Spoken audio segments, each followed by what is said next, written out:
আসসালামু আলাইকুম viewers, welcome back to my channel. আপনারা সবাই কেমন আছেন? আলহামদুলিল্লাহ, আমি তো ভালো আছি। তো আমার কাজের বুয়া এসে গেছে। অনেক দিন পরে আমি রান্নাঘরে ঢুকলাম নাস্তা বানাতে। বেশিরভাগ প্রায় কিনে খাওয়া হয়ে গিয়েছে আমাদের।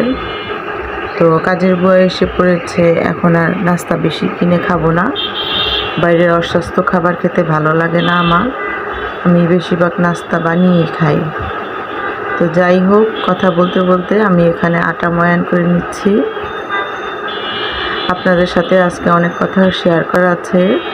আমার এতদিন ভিডিও আপলোড করা হয়নি। দ্বিতীয়বার দেশ স্বাধীন যখন হয়েছে তখন আমি একটি ভিডিও আপলোড করেছিলাম।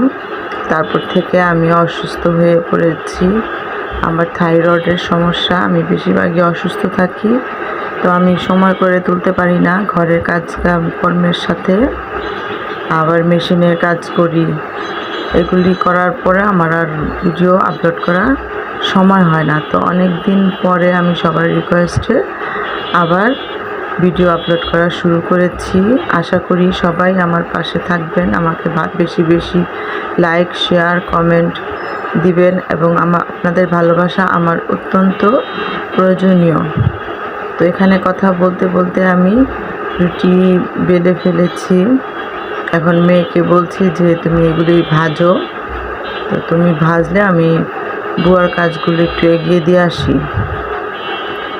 তো যাই হোক, আমার এখানে নাস্তা বানানো হয়ে গিয়েছে।